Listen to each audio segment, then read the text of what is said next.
White House news briefing underway, just getting going now. Let's listen right here on News Now. Transition to greatness has officially begun. Friday's jobs report was encouraging, to say the absolute least. The jobs in this country, we had more than 2.5 million added. The prediction was that 7.5 million jobs would be lost. This was a 10 million swing toward the positive side, and in fact, the greatest number of jobs created in a single month on record. That is extraordinary. 225,000 manufacturing jobs, 464,000 construction jobs, and 1.2 million leisure and hospitality jobs were all added in May. Beyond that, the number of workers who reported being on temporary layoffs decreased by 2.7 million in May. And more than that, and this was a great number that was pointed out to me today by the CEA, 300,000 jobs were created for Black Americans in particular. That's in May, and that was a 1.7% increase, so very encouraging numbers there from the CEA that they highlighted for me, BLS numbers that they highlighted. May's jump in average weekly hours also is an encouraging sign, because increasing hours is a sign that employers need to hire more workers to meet demand. For all private sector employees, average weekly hours increased by 0.5% to 34.7 hours, the highest level since the series began in 2006.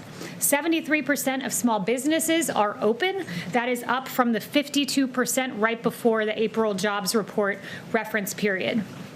Also, workplace visits are up roughly 40% from its pandemic low. The stock market is absolutely soaring. We saw with the S&P that it had its greatest 50-day rally in history. The Dow, likewise, is also booming. The markets clearly have confidence in President Trump, the jobs president who created the hottest economy in modern history once and will do it again. Also, commentators and economists have noted how great this jobs report was. Yesterday, we saw Mohamed El-Arian, the chief economic advisor at Allianz, say this will go down in history as the biggest positive data shock for the markets and the economy, and you saw how surprised the markets were. They surged on Friday, capping a strong week with the NASDAQ closing at a record high. He said it was also very surprising to the economists. Not a single one thought that we would create jobs. Everybody expected the unemployment rate would go up. It did not. Also, senior economic correspondent at the New York Times, Neil Irwin, noted that we have to think that the May employment numbers count as a strong win for PPP supporters. Obviously, the president signed that into law and has been a big cheerleader of the PPP. Typical economists missed it by 10 million, as I noted at the top of the briefing. 10 million. That's bigger than the entire state of Michigan nearly, and that's how much economists were off. Why is this happening? Well, it's happening because America has taken note of the fact that we have a president who ushered in the hottest economy in modern history, record low unemployment for Black Americans, for Hispanic Americans, for the disabled, for our veterans. Paychecks were beginning to rise under the President Donald Trump economy. We have the great jobs creator in office, and America clearly has confidence in this president. You have a president who fundamentally understands how to put this country back to work, and we saw that in action with the Friday jobs report. And with that, I'll take questions. Okay. So start with John. Kayleigh, what's the president's thinking on this growing movement to either defund or dismantle police forces across the country, and what reforms does the president think would be appropriate in the wake of the George Floyd killing? Yeah, it's a really good question. The president is appalled by the defund the police movement. The fact that you have sitting congresswomen wanting to defund the police, notably Rashida Tlaib, notably Biden advisor AOC Alexandria Ocasio-Cortez, former Clinton and Eric Holder spokesperson Brian Fallon, wanting to defund our police across this country, it is extraordinary. And when you think the left has gone far, and they couldn't possibly go farther, because we all remember the defund ICE movement. They want to defund immigration and custom enforcement, and now they want to defund the police. This is extraordinary. This is rolling back the protective layers that protect Americans in their homes and in their places of business. He's appalled by it, and it's remarkable to hear this coming from today's Democrat Party. As for solutions, he's talking through a number of proposals, no announcements on that, but he definitely, as he's noted, recognizes the horrid injustice done to George Floyd and is taking a look at various proposals. Does the president agree with any of the mayors across the country who are saying I think we could take some of the money from policing and put it toward other programs that could be effective in community development, which could lead to the potential for a lesser need for policing. Well, let's be clear. If the mayor of LA wants to defund police, take money away from police, Mayor de Blasio, the mayor of New York, wants to take money away from police, that means cutting of police. That means reducing police departments. That means defunding police departments, if not getting rid of them entirely. No, he does not agree with that, and the rest of America does not agree with that. Kayleigh. Two questions for you. As you are going over your reforms and what you think is needed, does the president feel that there is systemic racism in law enforcement? The president's been very clear there are injustices in society. I've noted several for you that he's pointed out as a Republican primary candidate, noting the Sandra Bland video was absolutely horrible, noting George Floyd. There's a civil rights investigation into that. He definitely believes there are instances of racism, but look, he believes our law enforcement are the best in the world. He believes that by and large they are good people. The 750 who were injured defending this country from rioters and Antifa in the streets, as to be distinguished from the peaceful protesters, those 750 officers who were hurt defending our country were heroes, as was David Dorn, a police officer who lost his life, and Patrick Underwood, who also lost his life in the last week or so. But he doesn't think that there is systemic racism in law enforcement. He believes most of our police officers are good, hardworking people. There's a lot of evidence of that, and he has great faith in our police department. Okay, well, my second question, does he still believe that NFL players who kneel as a form of protest against police brutality should be fired? The president is very much against kneeling in general. The president has made clear for years that kneeling is tied to our national anthem, that it does not respect our military men and women across this country. He's not a fan of the kneeling movement. He's made that very clear, particularly because he thinks it's disrespectful to our military, as the kneeling originated at the kneeling during the national anthem. Do you think they should be fired? I have no comments on that. He is against the kneeling movement, though, as he's noted on Twitter as recently as a few days ago. You say yes, he does still think they should be fired? I have no information on that, and I have not talked to him about that. Is there anything in the Democrats' Policing Act that the administration supports?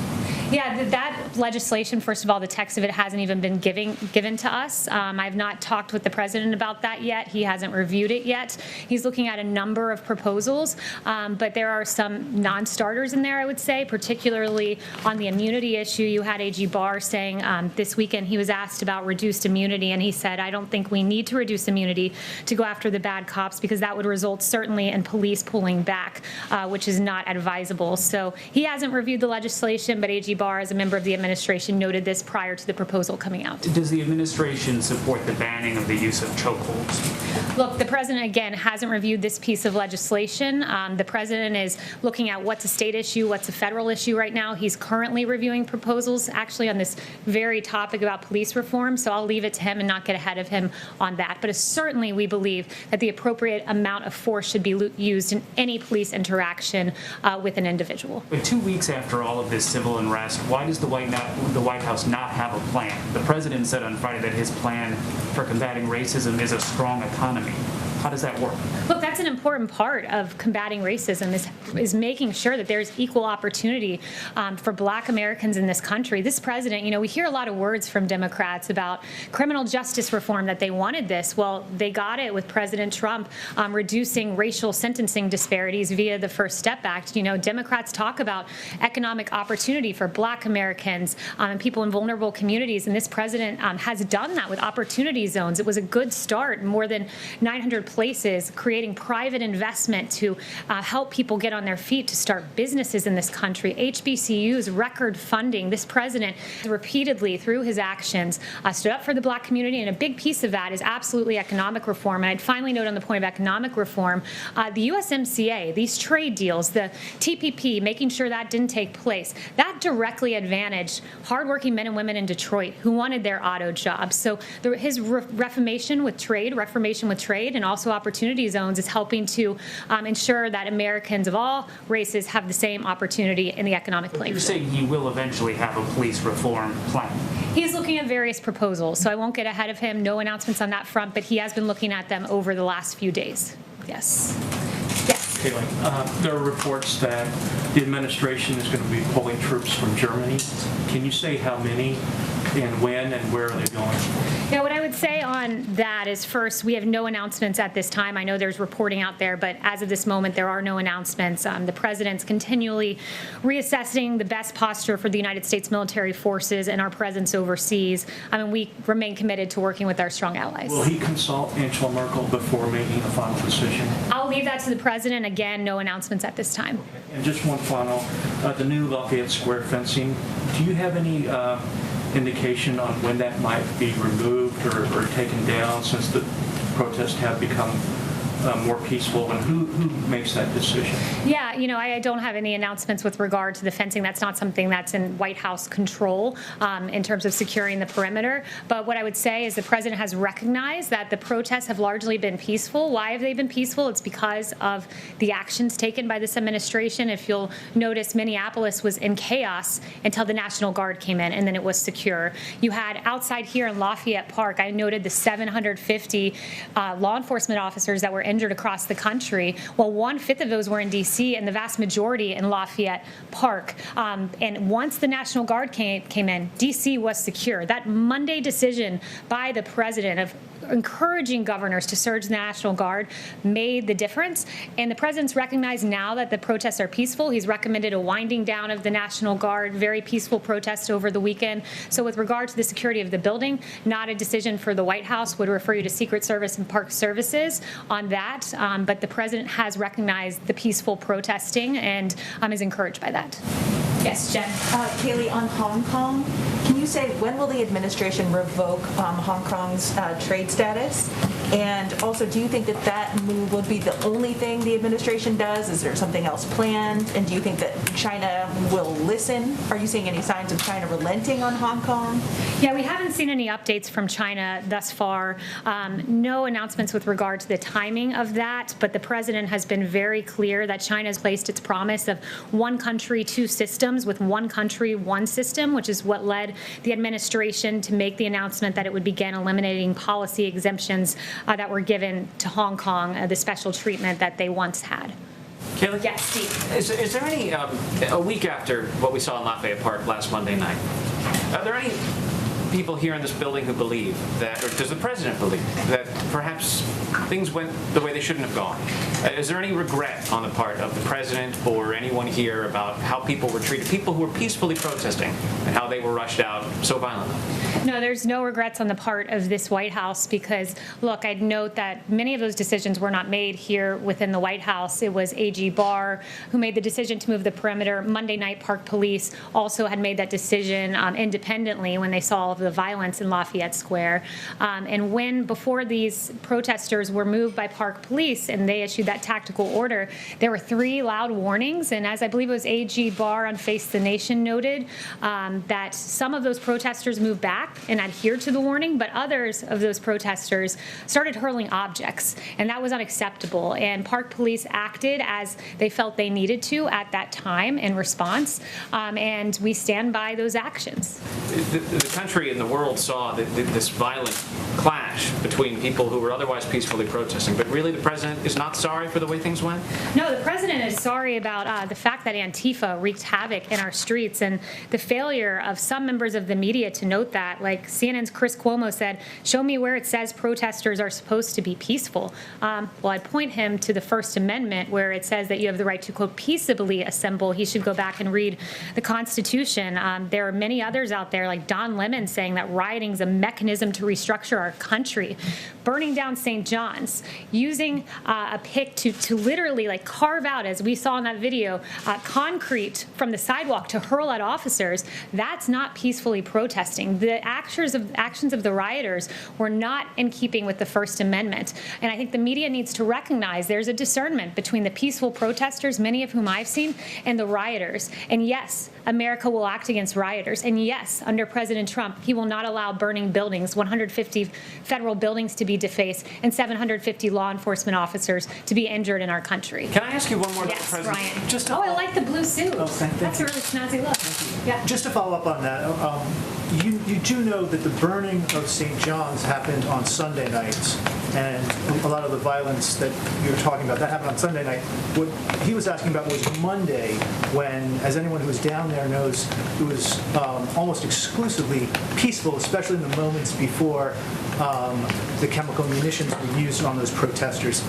So do you just want to clarify that about the burning of St. John's? Because that happened on a different day. Yeah, the burning of St. John's is what prompted the decision to move the perimeter. It's what prompted Park Police to say that evening the perimeter must be moved. It's what prompted, yes, it's what prompted AG Barr to agree with that decision on Monday morning that the perimeter needed to be moved. But when you hurl objects at Park Police, when you don't move after 3 orders are given, Park Police acted appropriately. When the shield of Park Police was batted down when one person tried to grab a Park Police officer's weapon, that's not peaceful by any definition of the word. And one question on the area in front of the White House is now officially known as Black Lives Matter Plaza. Does the president agree with that decision? I haven't talked to him about it. Haven't mentioned that to him. Yes. Kayleigh, does he agree in general the way that Mitt Romney stated over the weekend he does with the core message of Black Lives Matter? Yeah, Mitt Romney can say 3 words outside on Pennsylvania Avenue, but I would note this, that President Trump won 8% of the black vote. Mitt Romney won 2% of the black vote. I believe President Trump, people across the country recognize that while Mitt Romney has a lot of words, notably he said that 47% of the nation is dependent upon government, believes they are victims, believes that the government has a responsibility to care for them. Those were Mitt Romney's words not too long ago.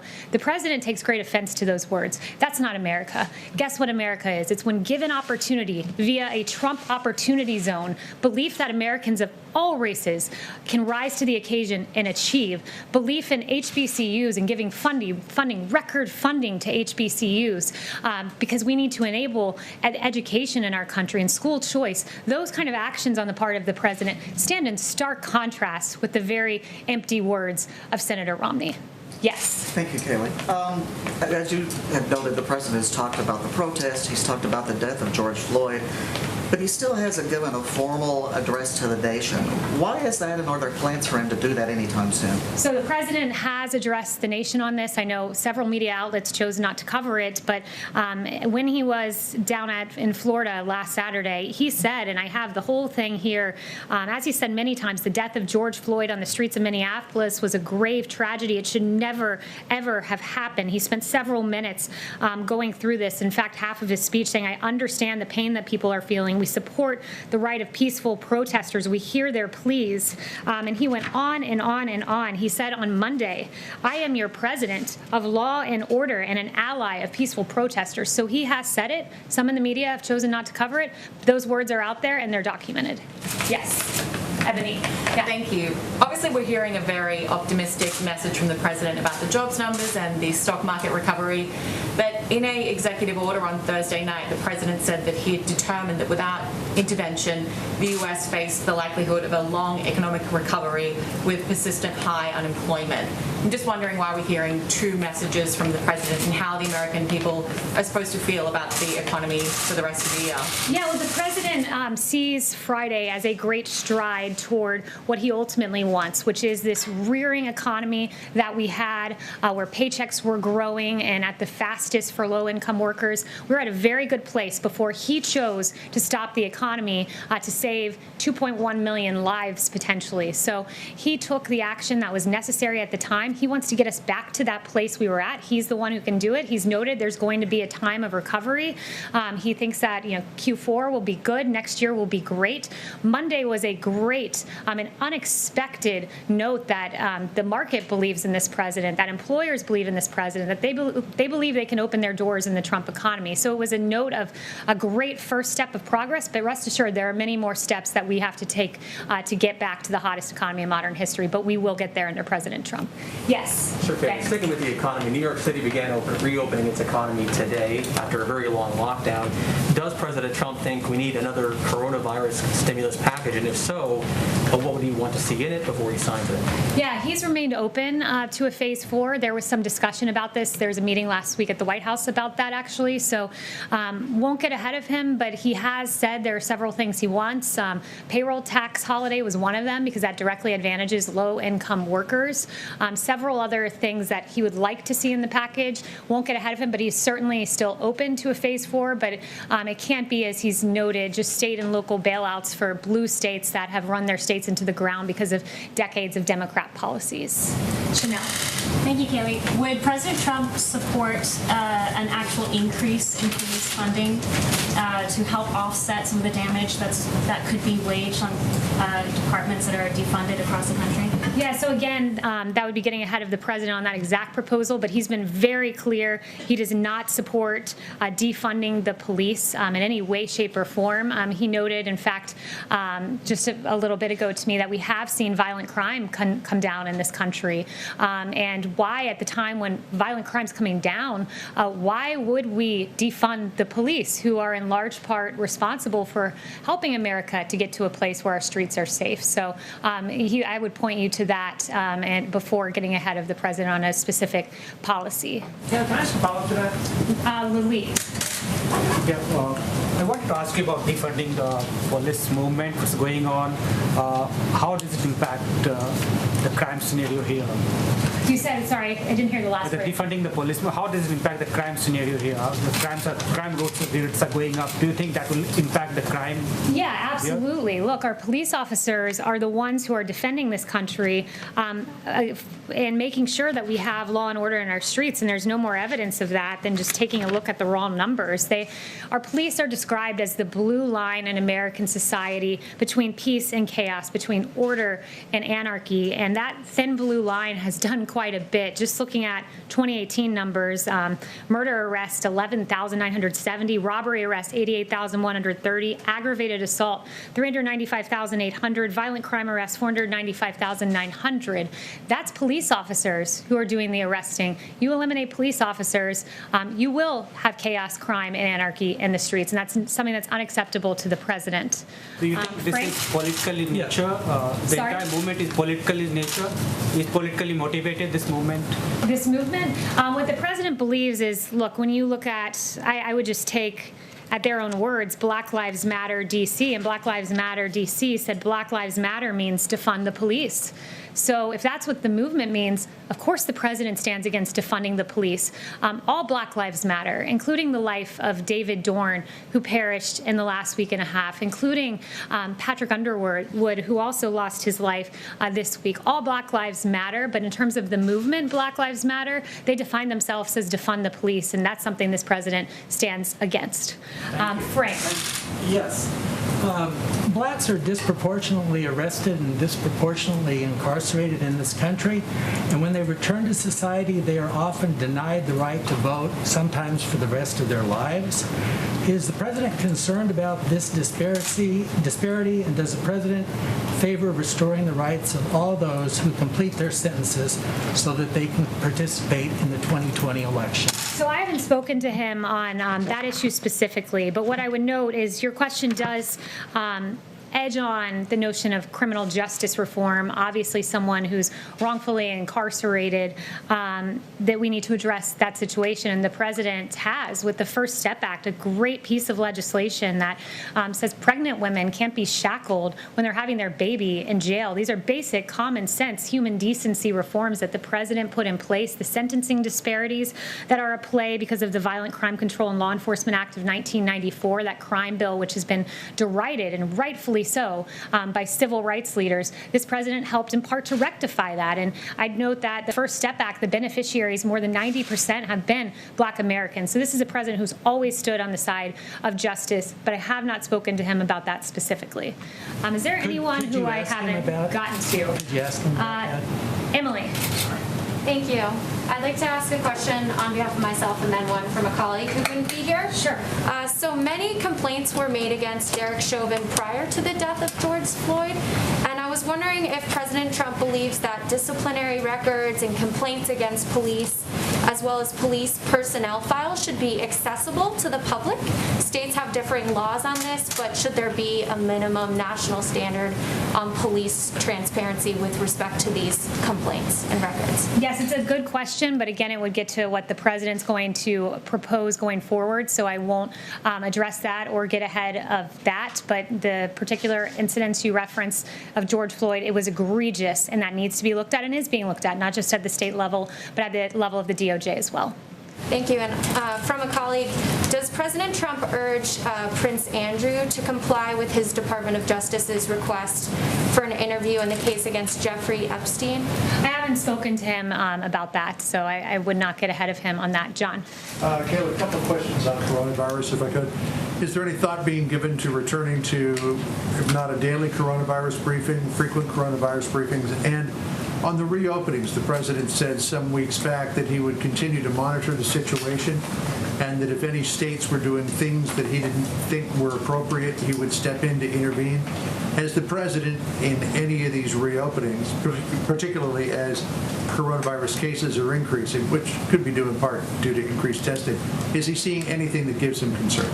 So I would note this. First, Dr. Burke sent me some new information before coming out here that new cases have stabilized, and many of the new cases are being identified through proactive monitoring and finding asymptomatic cases. Today, we saw the lowest new mortality report since the end of March, less than 500, and testing continues to expand with over 20 million done and more than 6% of Americans being tested, and in 7 states, nearly 10% of the population. So we are heading in a positive direction, even as we begin to safely reopen. But again, has the president seen anything that causes him concern?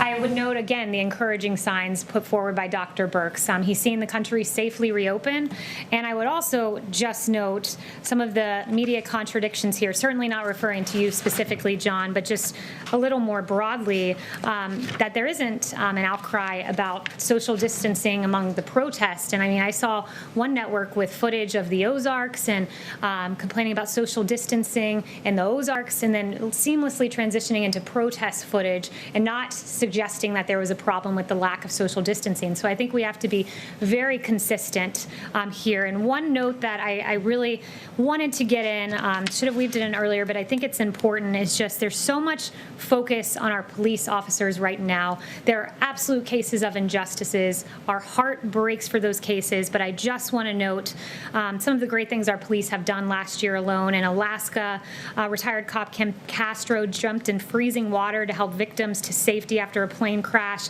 In Idaho, a woman said, "He saved my son's life," commenting on a cop who saved her disabled son. In Maine, a detective was killed while helping a motorist. In Rhode Island, a baby who was choking was saved by an officer. In Maryland, an officer was hailed for intervening in an active shooting incident.